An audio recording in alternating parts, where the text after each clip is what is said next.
Por que fazer terapia?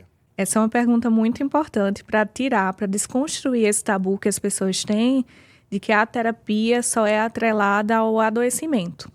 Então, eu sempre falo, quando eu recebo um paciente no consultório, que a terapia é um processo aberto, disponível para qualquer pessoa que queira se lapidar. Eu uso esse termo porque qualquer pessoa pode buscar o processo psicoterapêutico para trabalhar questões que vão muito além do adoecimento.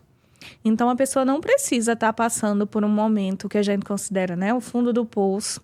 Ela não precisa estar mal para buscar um psicólogo, porque o psicólogo também trabalha demandas comportamentais. E o que seriam isso? Seriam problemas que não são considerados transtornos, né? Não são adoecimento em si, mas atrapalham a nossa vida de alguma forma.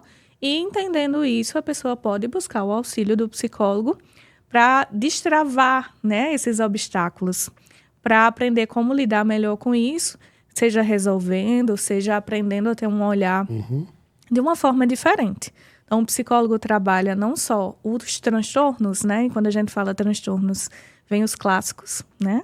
Ansiedade, os transtornos de ansiedade, os transtornos de humor, como a depressão, e também questões comportamentais, como, por exemplo, uma pessoa insegura, uma pessoa que é muito ciumenta nos seus relacionamentos, uma pessoa que tem dificuldade de falar em público e vivencia isso no seu trabalho. Ela pode buscar um psicólogo para trabalhar essas questões também e por aí vai. Cada pessoa vai ter a sua necessidade.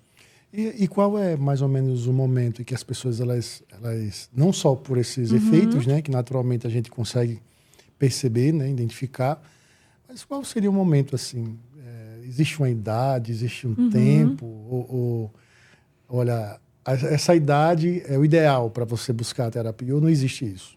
Não, não existe isso. Existem psicólogos que atendem faixas etárias específicas. No meu caso, eu atendo adolescentes e adultos. Mas os psicólogos atendem todas as idades. Então, o que eu sempre oriento os meus pacientes é que o indicativo é, quando você começar a se questionar, será que eu preciso fazer terapia? É porque provavelmente a resposta é sim. É porque às vezes tem pessoas que, às vezes elas intervêm na nossa vida dizendo, você tem que fazer terapia. E às vezes a pessoa não sente que precisa fazer. Então, exatamente. Então, esse conflito, às vezes, interno, né? Que às vezes é o outro, a opinião do outro, é que o outro está pensando sobre mim. E às vezes depende muito também, né? Da avaliação do momento, dos acontecimentos, né? Como você está falando. Se é uma pessoa que não consegue sair de casa, está assustado, né? Tem um transtorno aí de pânico, aí de fato outra pessoa intervindo porque está de fora, né? Exatamente. Mas tem os casos também de outras pessoas também dizer assim, vai fazer terapia. Às vezes as pessoas, elas usam de forma muito pejorativa também, né? Isso, como se fosse assim uma ofensa, né? Ai, você vá para o psicólogo, você precisa de um psicólogo. Como se isso fosse ofender, como se fosse uma coisa ruim.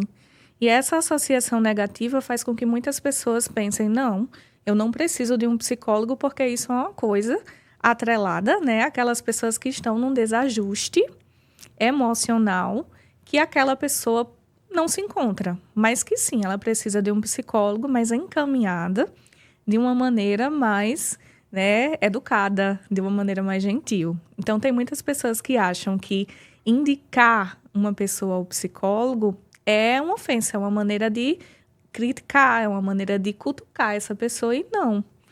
Eu acho isso tão desonesto, sabia? Assim, Exatamente. Gente, vocês têm que tomar cuidado, porque às vezes a gente fala algumas coisas e às vezes banaliza aquilo que é tão importante. Quantas pessoas elas conseguiram assim viver experiências de superação, né? Justamente porque foram buscar terapia, foram buscar ajuda. E eu acho isso, eu nunca gostei dessa história de você banalizar, né? Essa responsabilidade que os psicólogos trazem assim de uma grande maestria, assim, sabe? Onde a gente não consegue ir, onde o familiar não consegue ir. Exatamente. Às vezes até onde a espiritualidade, onde a religião não consegue chegar. Porque como padre, eu percebo isso. Né? Tem coisas que chegam pra gente no confessionário que a gente identifica na hora que não tem nada a ver com matéria de fé. Né? Agora, claro, na condição da natureza do padre também, que é aquele que escuta, que é aquele que também ali acolhe, a gente termina fazendo um pouco do trabalho, né? Do terapeuta, assim. Mas, claro que não chega nem aos pés daquilo que como o terapeuta vai conduzir nessa situação. Exatamente. Né?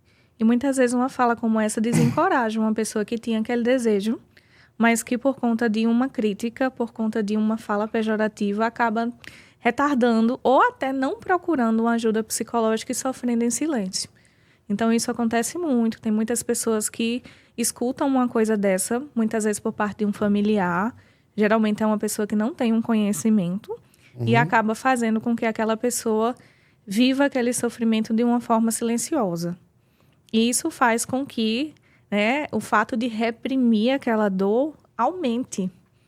Então, buscar ajuda é muito necessário, mas também conduzir essa pessoa para essa ajuda de uma forma acolhedora. Então, a família tem um papel muito importante nesse contexto.